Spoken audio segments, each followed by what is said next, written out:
सुनो, मुझे जाने दो प्लीज। देखो तुम्हें जितना पैसा चाहिए था तुम्हें वो मिल गया है ना, अब मुझे जाने दो। नहीं मुझे मारना मत प्लीज, मुझे जाने दो प्लीज, मुझे जाने दो प्लीज।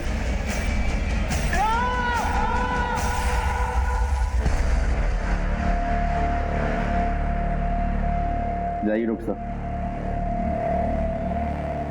अरे इतनी भी क्या जल्दी है, आपकी आजादी की खुशी में एक एक हो जाए।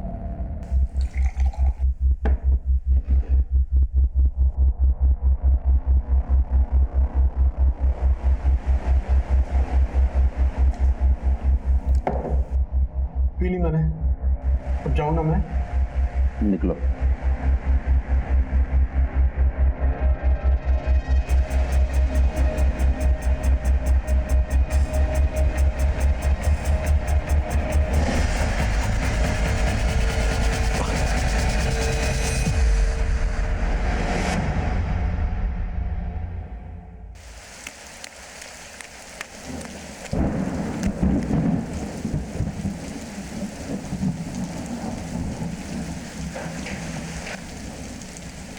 सरपंच जी, सरपंच जी। अरे कविता, इतनी रात को सब ठीक तो है ना? हमारे वो और देवर जी अभी तक खेतों से लौट कर नहीं है, हमें बहुत घबराहट हो रही है। तुम चिंता मत करो, मैं अभी बिट्टू माली और लोगों को लेकर खेतों पर जाता हूँ और उन दोनों को ढूंढ कर लाता हूँ। तुम एक काम करो, तब तक मेरे घर में ही बैठो। है ये दोनों कहाँ गए होंगे?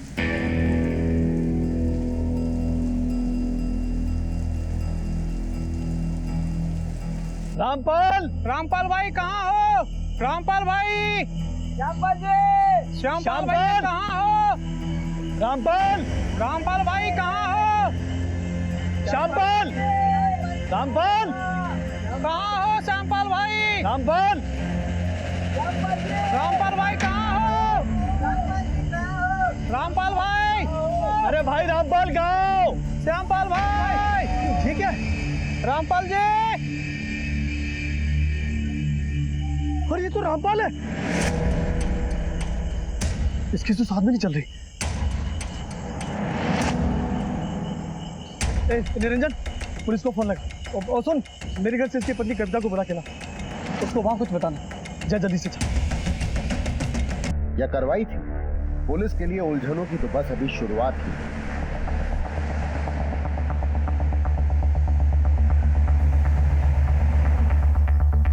आइए साहब।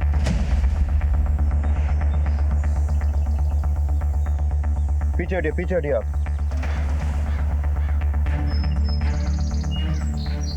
आसपास सर्च करो।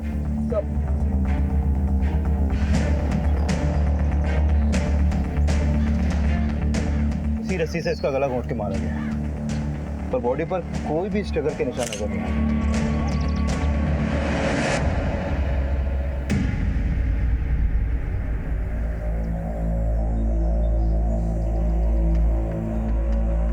मुझे लगता है रामपाल के साथ कोई और भी था यहाँ। सर, रामपाल का छोटा भाई श्यामपाल भी गायब है। रामपाल की लाश तो हमें यहाँ मिल गई, पर श्यामपाल को हम ज्यादा अंधेरे में ढूंढ नहीं पाए। सर, जल्दी यहाँ आइए।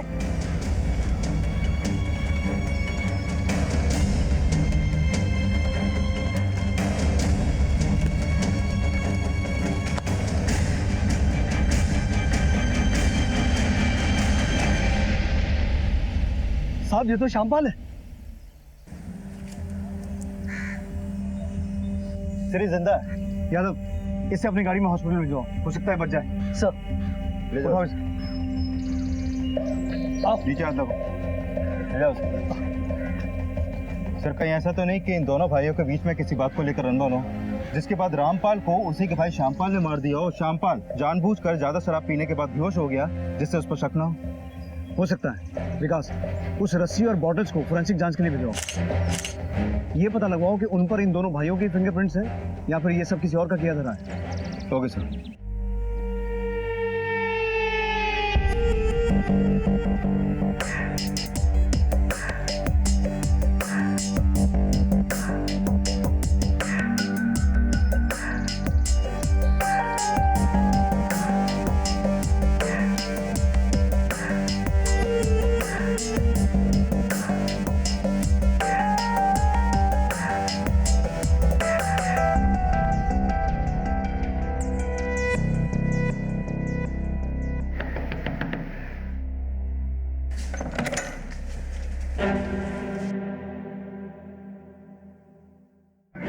अंदर नहीं बुलाएंगे क्या? हाँ अंदर। नहीं,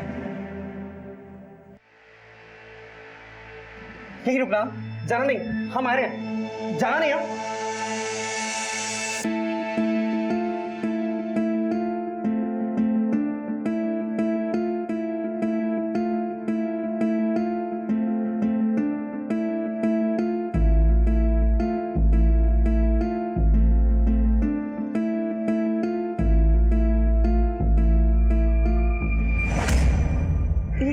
हाँ, आप मारो उस पैर से।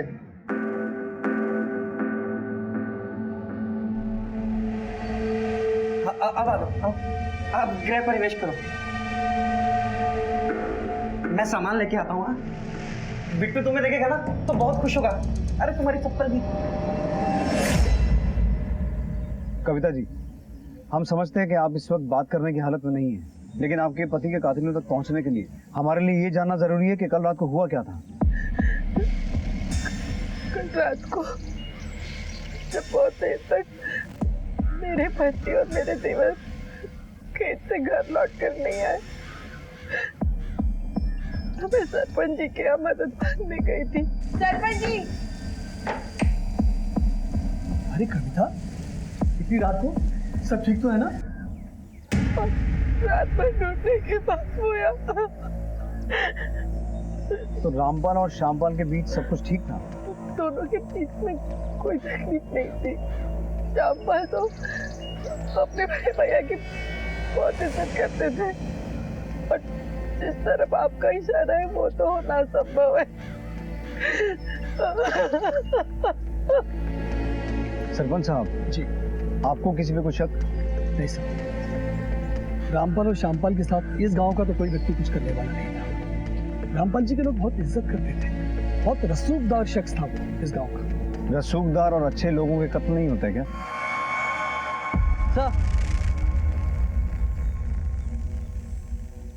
सर ये बंसी है, रामपाल के खेतों का रखवाला।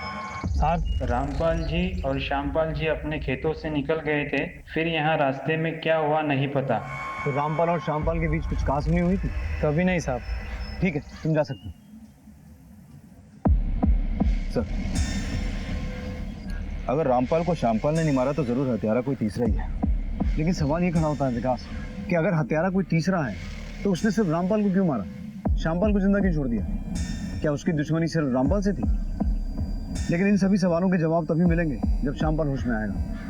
तब तक इन दोनों भाइयों के बारे में गाँव वालों से पता करते हैं। Right sir. साहब कभी कभी जो दिखता है ना वो होता नहीं है। मतलब?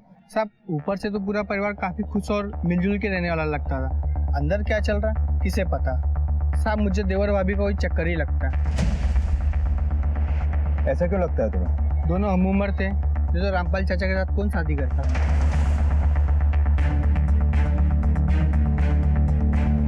अच्छा, ये रामपाल और श्यामपाल का आपस में रिश्ता कैसा था? श्यामपाल की उम्र 40 साल की हो गई और उसकी भी शादी नहीं हुई।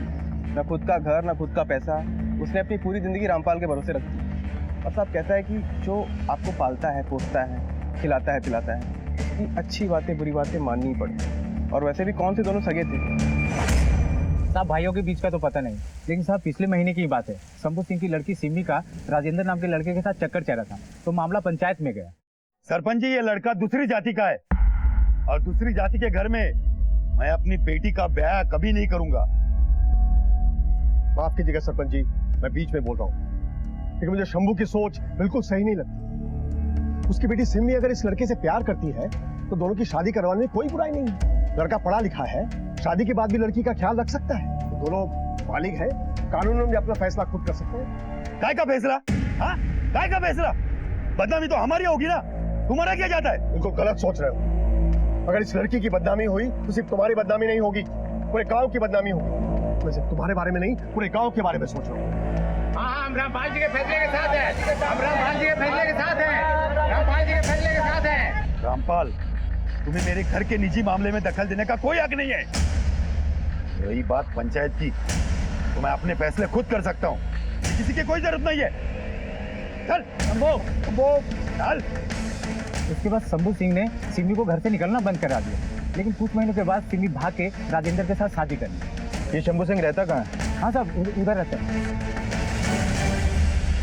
हाँ सर, तो रामपाल को तो अपने काम से काम रखना आता ही नहीं था। वो हर वक्त गांव के हर एक मामले में अपनी टांग अड़ाते रहता था। इसलिए तुमने उसे जान से मार दिया? अरे नहीं साहब, अब ये सब क्या बोल रहे हैं? मैंने किसी को नहीं मारा। तुम कहोगे और हम मान लेंगे। अरे नहीं साहब, अम्मा कसम, हमने नहीं मारा। हम कल रात को तो घर पे थे। अब चाहे तो हमारी पत्नी से पूछ लीजिए।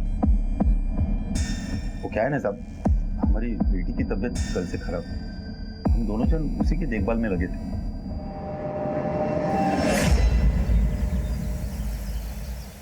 वो क्या है ना, यहाँ ज्यादा बिजली बंद होती नहीं है, पर आज पता नहीं क्यों। तुम ये लो ना, ऐसा करो ना। शायद बिट्टू आ गया। बिट्टू अब बिट्टू, वो तुम्हारी मम्मी है, जाओ गले मिलो। वो बहुत छोटा था ना जब तुम चली गई थी, शायद पहचान नहीं रहा। जाओ बेटा, मम्मी। हाँ जाओ जाओ जाओ जाओ, जाओ।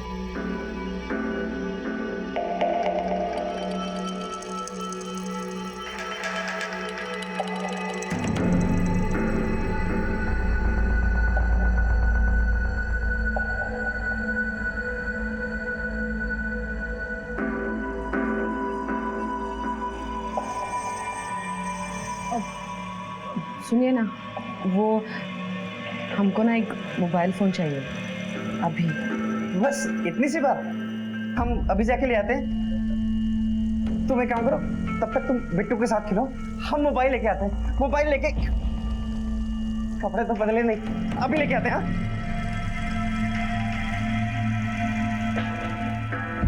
सर, मैंने शंभू के कॉल रिकॉर्ड और फोन लोकेशन डिटेल चेक किए और उसके पड़ोसियों से भी बात की। दोनों से कंफर्म है कि वो मर्डर वाली रात अपने घर पे ही था। विकास, आजकल टीवी और फिल्में देखकर बच्चों को भी पता है कि मोबाइल से लोकेशन को ट्रेस कर सकते हैं। रामपाल का दिया घाव सिमी की शादी के बाद शंभू के लिए नासूर बन गया था। हो सकता है उस रात अपने इसी घाव के इलाज के लिए वो घर से निकला हो।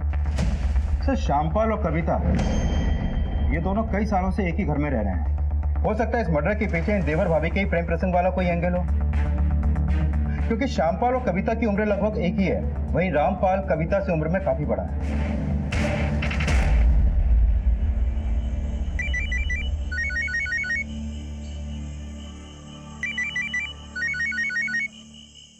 हेलो हेलो मेरी रानी। गुड्डू, और कितना टाइम लगेगा? यहाँ पर एक दिन भी ना 100 दिन के बराबर है। ये आदमी इतना चिपकू है कि 1 मिनट भी पीछा नहीं छोड़ता। अरे ये तो तुम्हारा ही आइडिया था ना। गुड्डू, हम इस आदमी को और नहीं झेल सकते। बस जिस झंझट और झमेले से हम भागे थे ना, हमें वही वापस आना पड़ा। मेरी जान, तुम चिंता मत करो। जैसे ये खेल खत्म हो जाएगा ना, हम दोनों फिर एक साथ में। ठीक है, तुम बम बनाने का सारा सामान भिजवाओ, एक धमाका करना है।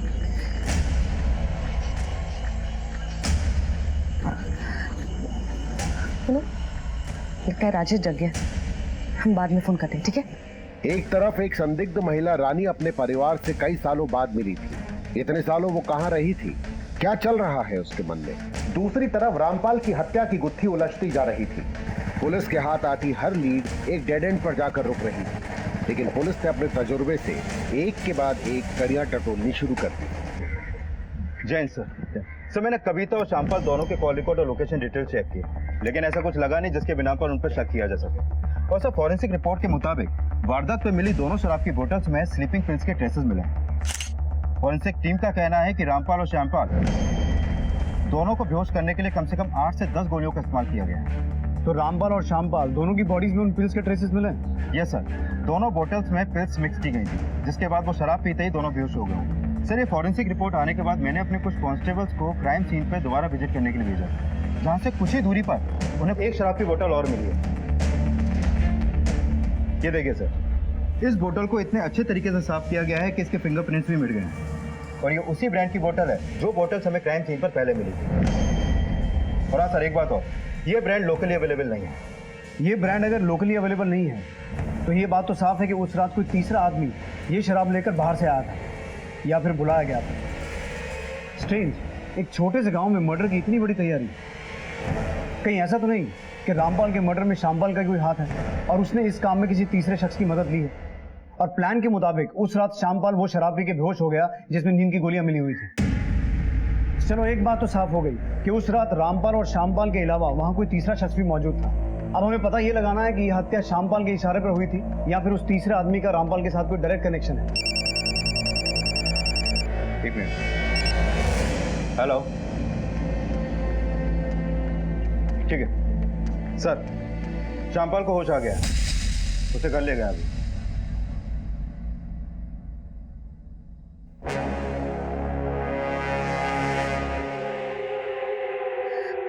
हेलो हेलो, देखो हमारी बात सुनो।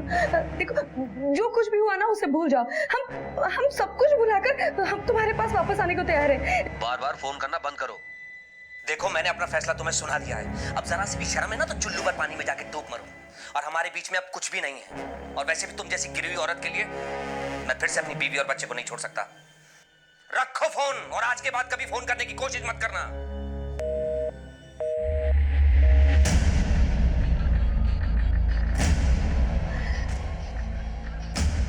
साला अपनी बीवी के लिए हमको धोखा देगा, हाँ? हमको छोड़ के चला जाएगा। बस बहुत हो गया। सारा हम गिड़गिड़ाएंगे नहीं, अब तो ना हम बस उड़ाएंगे। अब उड़ाएंगे,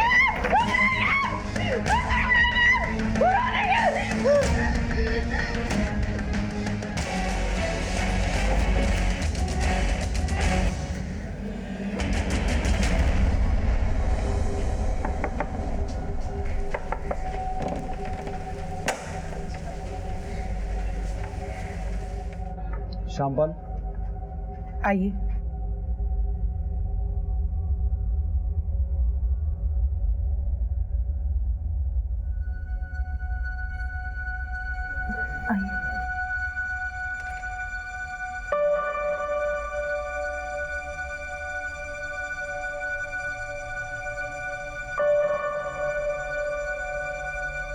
श्यामपाल, इंस्पेक्टर साहब मिलने आए हैं।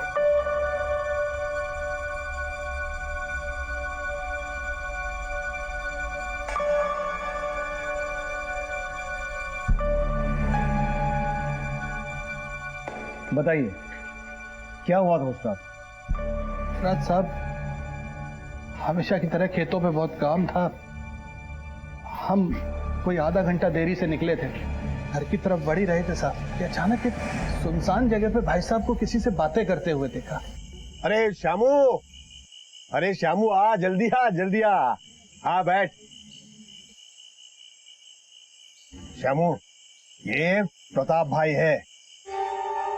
इनका गौसगंज में बहुत बड़ा कारोबार है, लेकिन हमारे प्रताप भाई अब गौसगंज में रहने वाले नहीं हैं। ये अब लखनऊ में जाके रहने वाले हैं। तो इन्हें एक ऐसे इंसान की तलाश है जो इनके बने बनाए बिजनेस को बिल्कुल बढ़िया से संभाल ले। उसके बदले ये मुनाफे का 70% देने को तैयार है। समझ गया ना? क्या सोचता है? अरे हमें तो लगता है ये हमारे लिए बहुत बढ़िया सौदा होने वाला है। अब भाई साहब, अरे इतना मत सोचिए, बहुत फायदे का सौदा है। अरे ले श्याम। अब भैया की बात टाल नहीं सकते थे साहब। उन्होंने कहा तो बोतल हमने हाथ में ले ली। 3-4 घूंट पिए थे साहब कि सर चकराने लगा। हमें पेशाब जाने की जरूरत महसूस हुई तो हम झाड़ियों की तरफ गए, लेकिन कुछ समझ में नहीं आया। कुछ ऐसा लगा जैसे सब कुछ घूम गया। दुनिया पलट सी गई थी। उसके बाद खुद को हॉस्पिटल में पाया। उस दिन पहली और आखिरी बार अगर भैया को ना बोला होता तो भैया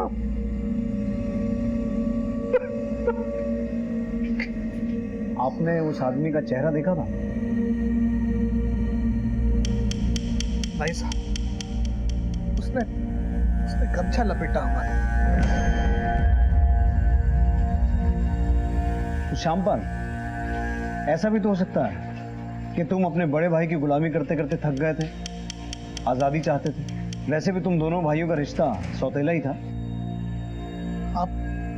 आप अब में शक कर रहे हैं साहब? हम शक क्यों ना करें? उस कातिल ने सिर्फ तुम्हारे बड़े भाई को मारा, तुम्हें सिर्फ बेहोश करके छोड़ दिया। और हैरानी की बात है कि तुमने उस आदमी के साथ बैठ के शराब पी, लेकिन उसका चेहरा तुमने नहीं देखा। तो ऐसा क्यों नहीं हो सकता कि तुम्हारी नजर अपने बड़े भाई की प्रॉपर्टी और उसकी बीवी पर थी? क्यों? यही प्लान था ना तुम दोनों का?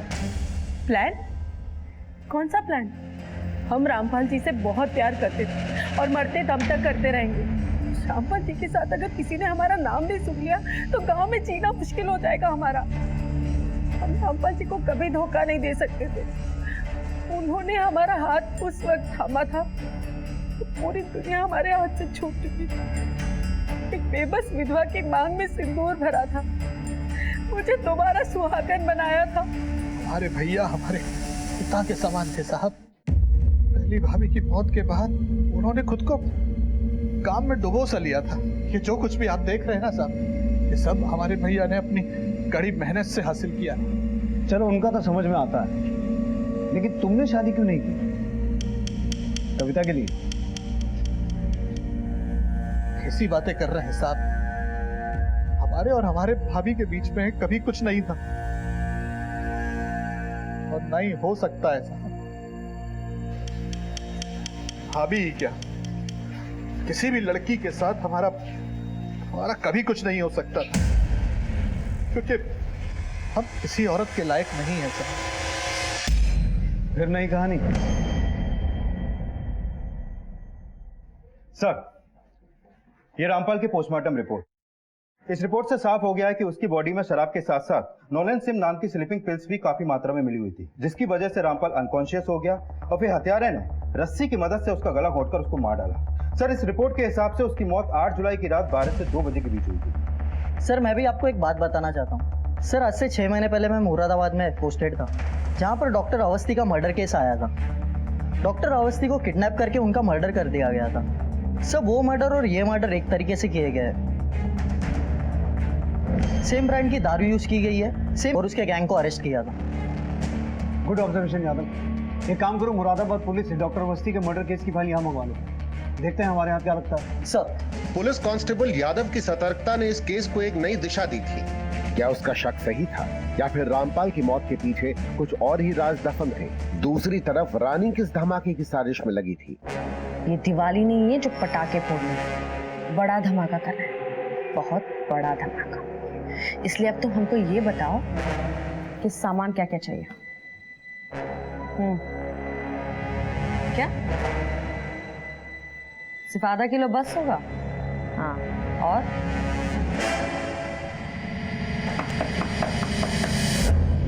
अच्छा सुनो, हम तुमको बाद में फोन करते हैं।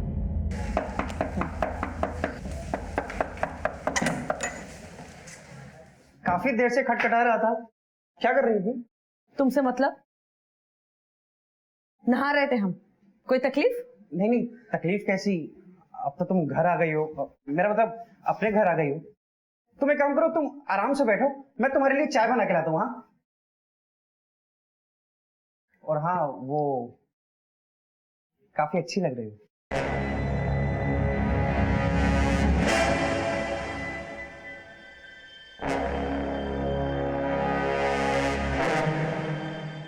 विकास, कुछ मिला?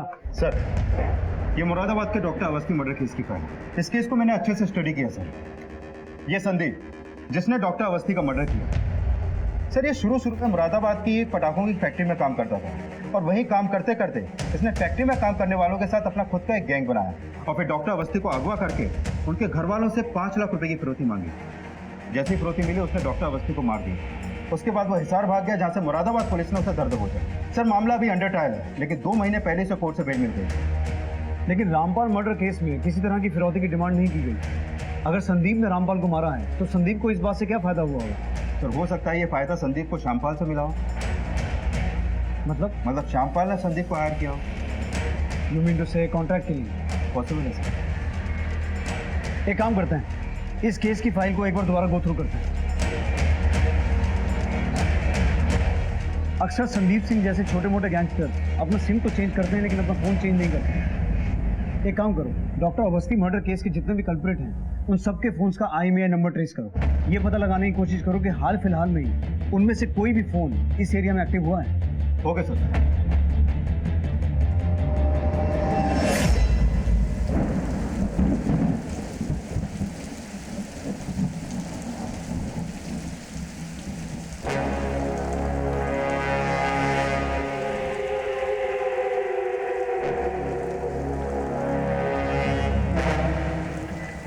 सब माल बराबर है? हाँ सब बराबर है।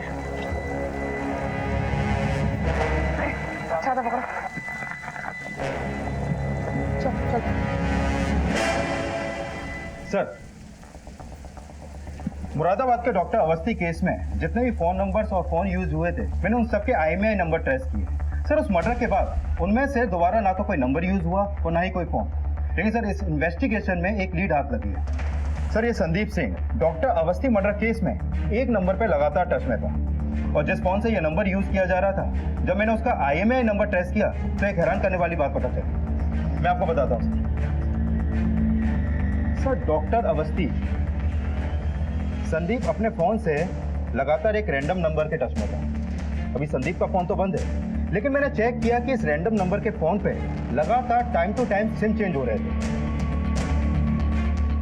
सर, इसने जितने भी सिम लिए वो सारे सिम फेक आईडीज देकर खरीदे गए। लेकिन सर, हैरानी की बात यह है कि उन सारे फेक आईडीज पर एक ही फोटो यूज किया गया और ये फोटो किसी लेडी का है जिसकी फोटो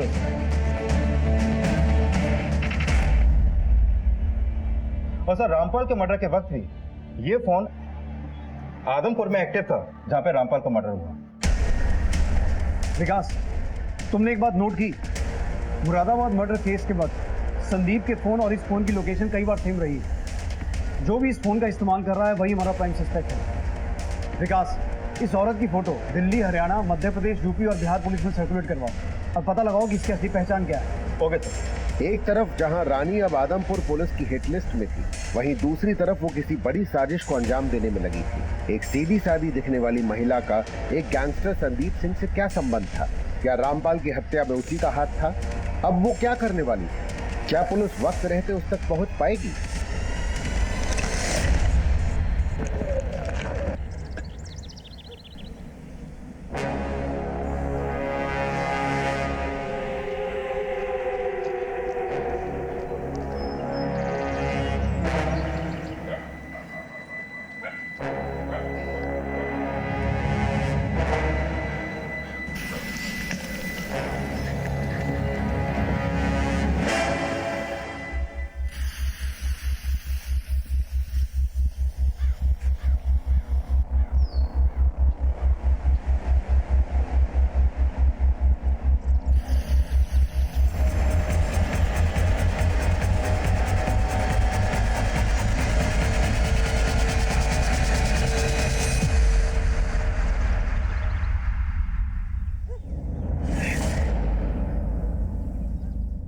पहचानते हैं इसे?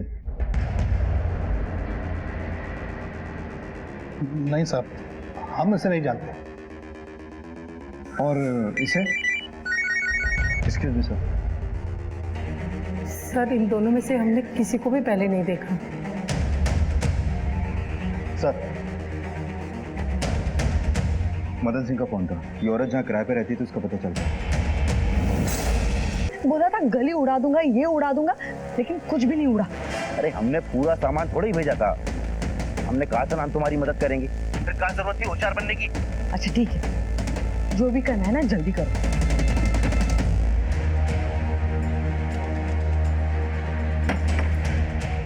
यही घर बताया था ना? हाँ सर, घर तो यही है। सर, ये आदमी यहाँ बगल में रहता है। यहाँ जो लोग रहते थे आप उन्हें पहचानते हैं? हाँ, शंकर और रानी का। ये रानी है? हाँ, ये रानी। ये शंकर है? नहीं, ये शंकर नहीं। तो यहाँ जो आदमी रानी के साथ रहता था उसका स्केच बनवा सकते हैं? नहीं साहब, इतना बार तो वो लड़के को देखा भी नहीं। ठीक है, शुक्रिया। विकास, इसका मतलब है यहाँ संदीप अपना नाम बदल के नहीं ले रहा था, ये शंकर कोई और ही है। अब बाबू, मुझे बहुत भूख लगी है, तो तुम बाजार में जाके मेरे लिए कुछ ताज़ा लेके आओ। ताज़ा चाट लेके आओ? हाँ चलेगा। और तुम्हारी वो तीखी वाली मिर्ची भी डलवाऊंगा। हाँ?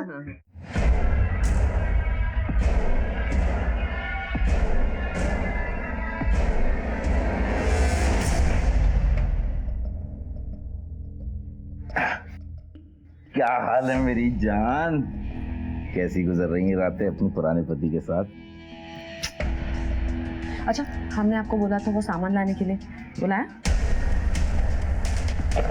ये रहा वो सामान। अब तुम्हें धमाका करने से कोई नहीं रोक सकता। अब मेरा बदला जरूर पूरा होगा। सर, रामपुर के पुरानागंज थाने से फोन था। रानी की फोटो उनके थाने में एक बहुत पुरानी दर्ज हुई मिसिंग कंप्लेंट से मैच होती है और ये रिपोर्ट उसके पति ने दर्ज करवाई। पति ने? हाँ सर। क्या नाम है उसके पति का? राजेश।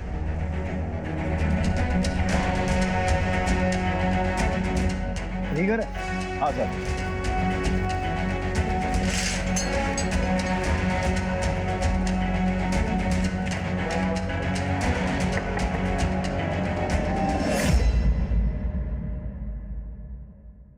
जी कहिए। हमें आपकी पत्नी रानी के बारे में कुछ बात कर।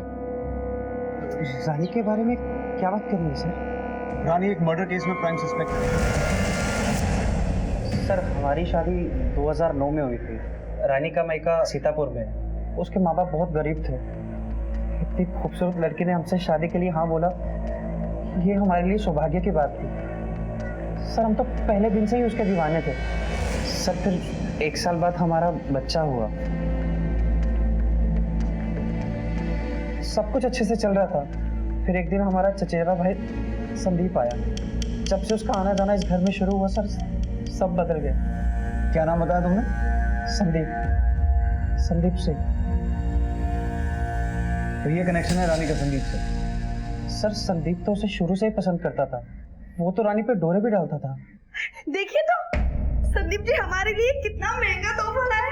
बहुत ही सुंदर है, हमें बहुत अच्छा लगा। और भाभी जी, ये भी आपके लिए। हमारे लिए? शुक्रिया संदीप जी, हमको ना आपके सारे तोहफे बहुत ही अच्छे लगे। पर संदीप, जरूरत नहीं थी इतने महंगे गिफ्ट लेके आने की। जरूरत कैसे मतलब? आप तो हमारे लिए कुछ नहीं लाते हो। अगर ये हमारे लिए तोहफा लाए तो दिक्कत हो रही है आपको। आपसे तो बात करना मुश्किल है। अरे हमको कोई तोहफा नहीं चाहिए। सर, हमारी इतनी आमदनी नहीं थी कि हम रानी को इतने महंगे महंगे तोहफे दे सके। और इस संदीप ने तो रानी पे जादू कर दिया। रानी भाग गई और उसके 2 दिन के बाद संदीप भी भाग गया। इसी के चलते हमने रानी के गुमशुदा होने की रिपोर्ट दर्ज करवाई थी। लेकिन लोकल पुलिस ने हमें बताया कि जब से तुमने रानी की एफआईआर दर्ज करवाई है, उसके बाद से एक बार भी तुम रानी के बारे में पूछने नहीं गए। ऐसा क्यों? सर, रानी के भागने के कुछ दिन के बाद मुझे उसका फोन आया था। उसने कहा था कि हम उसे ढूंढने की कोशिश ना करें। उसने तो ये भी कहा था कि उसने संदीप से शादी कर ली। सर, किसी को इस बात का पता ना चले और हमारे खानदान की बदनामी ना हो, इसलिए मैं पुलिस स्टेशन में नहीं गया सर। फिर उसके 1 साल के बाद संदीप हमसे मिलने के लिए आया। उसने हमें बताया कि रानी ने उसे भी छोड़ दिया है। संदीप ने बताया कि जब वो किशनगढ़ में था और रानी कोई जॉब कर रही थी, तो वो आदमपुर के किसी आदमी के साथ चली गई है। सर, संदीप कुछ दिनों के लिए यहीं रहा, फिर चला गया। उसके बाद संदीप या रानी ने कभी तुमसे कांटेक्ट करने की कोशिश की? कुछ दिन पहले संदीप ने हमें फोन किया। राजेश भाई, मुझे माफ कर दो। जिस आदमी के लिए रानी मुझे छोड़कर गई थी, उस आदमी ने रानी को छोड़ दिया है और अब वो वापस लौट आई है मेरे पास। रानी किसके साथ भागी थी जानते हो? संदीप बता रहा था कि वो आदमपुर का कोई अमीर आदमी है, शायद शंकर। तो हाल फिलहाल में रानी या संदीप से कोई बात हुई है? सर, वो 1 हफ्ता पहले ही रानी वापस आई है। तो रानी अभी यहीं है? जी हाँ सर, पर वो सुबह से कहीं गई है। हमें रानी के कमरे की तलाशी लेनी है।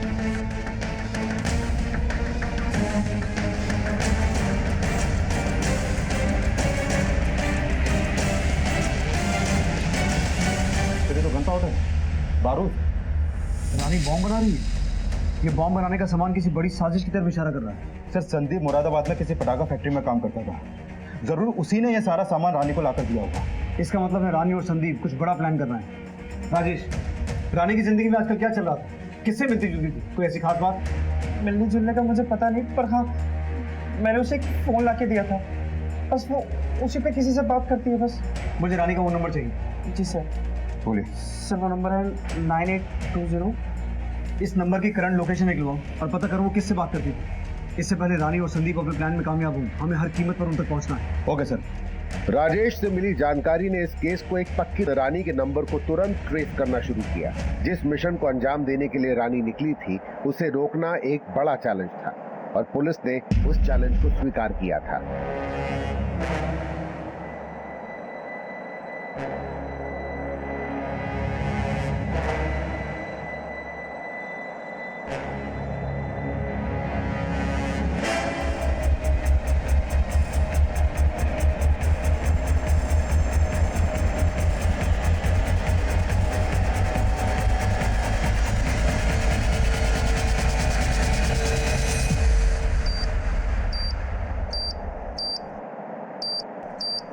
रानी,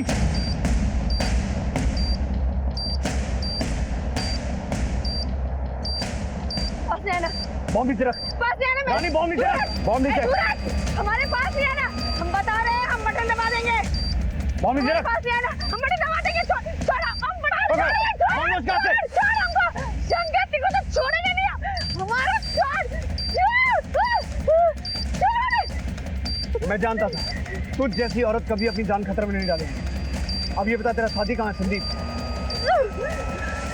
तेरा साथी कहाँ है संदीप? बोल।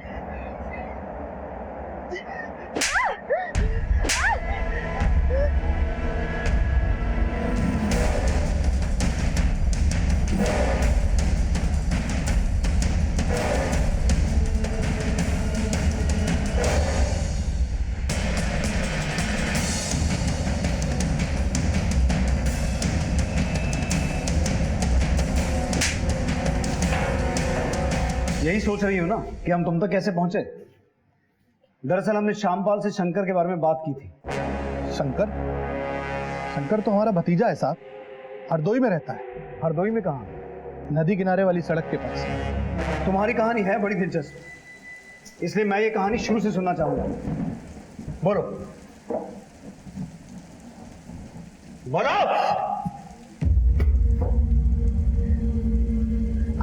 आदमपुर में शंकर के पास हमको काम मिल गया था। संदीप हमको अक्सर वहीं मिलने आया करता था। तब हम समझ गए कि हमको संदीप में कोई दिलचस्पी नहीं है, क्योंकि वो सिर्फ पैसा होने का दिखावा करता था।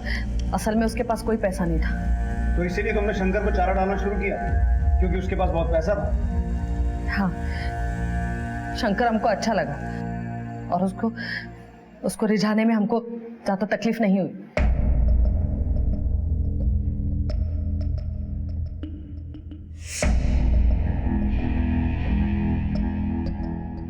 आपने पेपर्स को क्लिक नहीं किया, हम कर देते हैं। ये बहुत इम्पोर्टेंट है।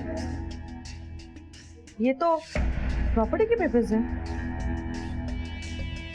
बहुत प्रॉपर्टी आपके पास? बस वो खानदानी है।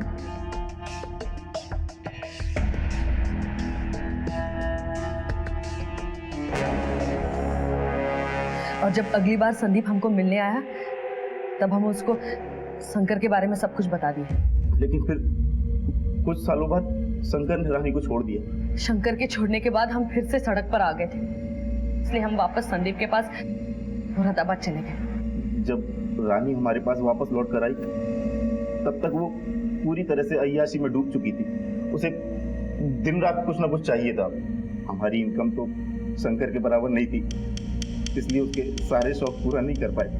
लेकिन सच कहें तो हमें भी ऐसी कीड़े मकोड़े वाली जिंदगी से नफरत थी, इसलिए हमने एक दिन डॉक्टर अवस्थी को अगवा किया ताकि मोटे पैसे छाप सकें। एक तो तूने डॉक्टर अवस्थी से फिरौती का पैसा लिया और फिर इनको मार भी दिया। क्यों? अगर उसे खुला छोड़ देते तो उसके जरिए पुलिस हम तक नहीं पहुंच जाती क्या? मुझे जाने दो प्लीज। मेरे घर पर मेरे बीवी बच्चे मेरा इंतजार कर रहे होंगे। आपकी आजादी की खुशी में एक एक हो जाए।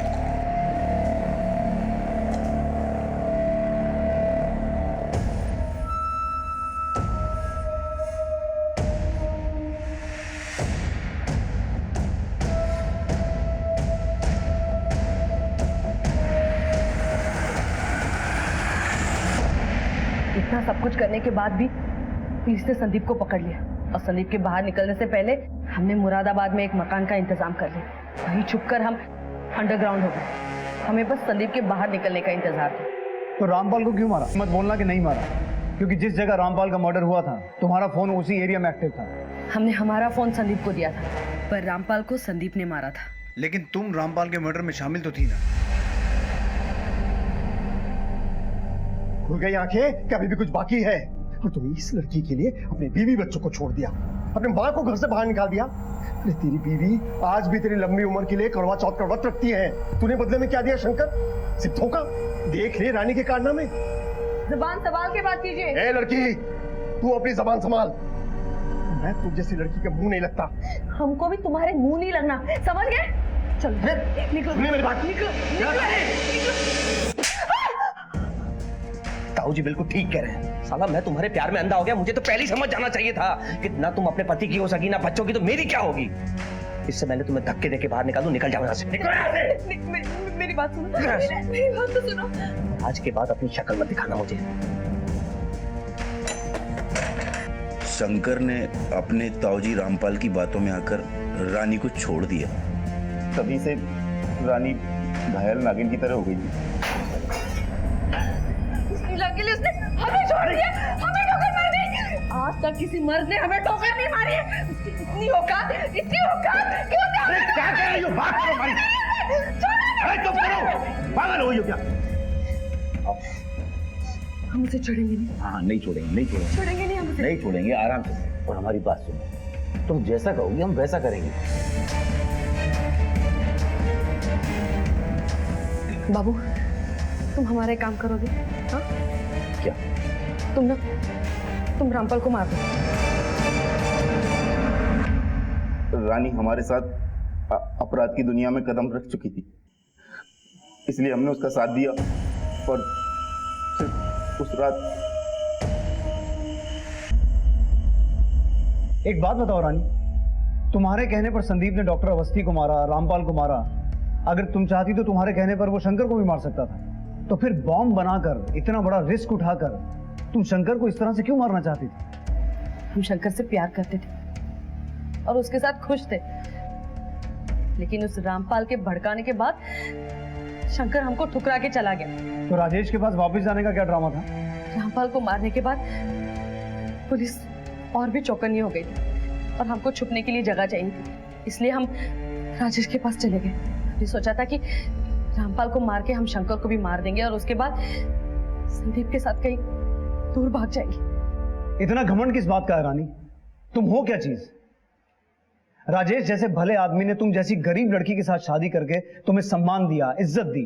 तुम चाहती तो राजेश के साथ अपनी पूरी जिंदगी बड़े आराम से बिता सकती थी, लेकिन अपने लालच की वजह से तुम पहले संदीप के साथ भागी और फिर तुमने शंकर को फंसाया। और जिस बॉम्ब से तुम शंकर के चीथड़े उड़ते हुए देखना चाहती थी, उसी बॉम्ब ने तुम्हारी जिंदगी के चीथड़े उड़ा दी। अब जिंदगी भर जेल में बैठ के हाथ मलने के अलावा तुम्हारे पास कोई काम नहीं है। झूठे रिश्तों के पीछे भागते भागते इंसान सच्चे रिश्तों की अनदेखी करने लगता है, और जब होश संभलता है तो सब कुछ लूट चुका होता है। इसलिए थोड़ी अंडरस्टैंडिंग, थोड़ा एडजस्टमेंट बड़ी बड़ी खुशियों को बटोरने के लिए बेहद